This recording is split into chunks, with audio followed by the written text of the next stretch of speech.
आफ्नै नाति नातिना बीच पनि फरक छुट्याउने हजुरआमा।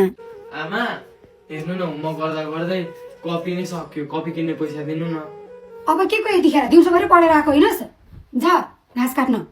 बाख्रा कस्तो भोकाइरहेछन्, यतिखेर आएर होमवर्क गर्छु भन्छ। गइहाल घाँस लिन। हुन्छ आमा, होमवर्क सकिने बित्तिकै घाँस काट्न जान्छु। अब गइहाल्न त के हेरेर बसेको? भोलि होमवर्क बुझाएन भने त सरहरूले मार्नुहुन्छ आमा। मलाई 50 रुपियाँ दिनु, म कपी ल्याइहाल्छु। आमा एकदमै भोक लागिरहेछ, माम पनि घरमा हुनुहुन्थेन। के खाजा छ भने दिनु न आमा। बुइनेले के खाए? आइपुगेकै छैन नि त्यो स्कुलबाट, के खान्छ र बिचरा। हुन्छ आमा, अब खाजा छैन भने के गर्नु, म घाँस काटेर ल्याइदिन्छु। 50 रुपियाँ चाहिँ दिनु न ल। नसकिने पर्यो, जति पैसा दिँदा पनि हुँदैन, के गर्नु। 1 रुपियाँ कमाउँदैन उसको बाउले, सबै मैले कति गर्नु। त्यही मेरा कान्छा छोरालाई देखेका छन्, त्यसैले पैसा पठाउँछ।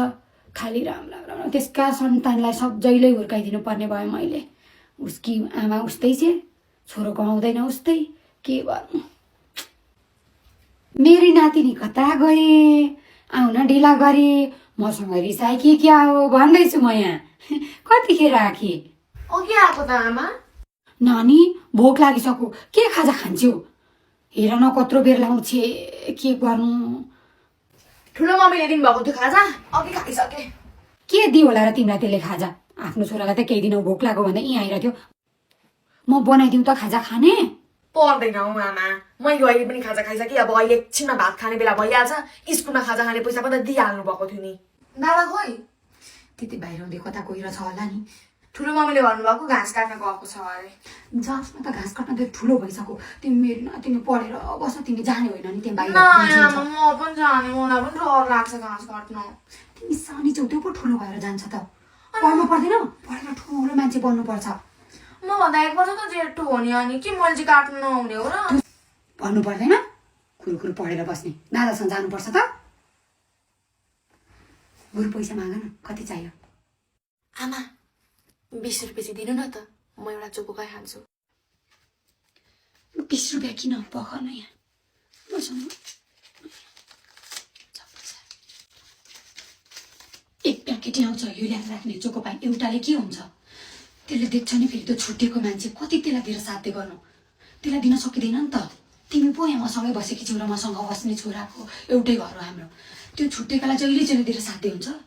त्यसलाई त दिन सकिँदैन त। देखला नि, लुक्काएर ल्याएर राख्नु। पढ्ने ठाउँमा यसो सिरानी मनी राख्नु, अनि पढेर खानु। बिचरा मेरो छोरी कति ज्ञानी चाहिँ, मेरो नातिनी, के गर्नु। मेरो कान्छा छोराकी छोरी छाउ छाउ छाउ छाउ। त्यसले देखला नि फेरि सुटुक्क ल्याएर लुकाउनु, बुझ्यौ? बासी भात नखानु। त्यसकी आमाले त्यसलाई बासी भात दिएको, तिमीलाई पनि त्यही ठिङ्ग्याउँछ। मान्दिनँ म त खाँदैन भन्नु। छाउ छाउ छाउ छाउ। दिउँसो के खायो? मोमो खायो स्कुलमा? थ्याङ्क यू आमा। ठुलो मम्मी हेर्नु, पैसा। पैसा कहाँबाट आयो नानी? पैसा आमाले दिनुभएको। आमाले? यो सबै पैसाको चोकोपाई किन एक बट्टै भनेर दिनुभएको थियो। एउटा चोकोपाई चाहिँ दादालाई पनि देऊ है नानी। आमाले भन्नुभएको दादा त फटा अरे, दादालाई त दिनु हुँदैन अरे, लुकाएर खानुपर्छ अरे।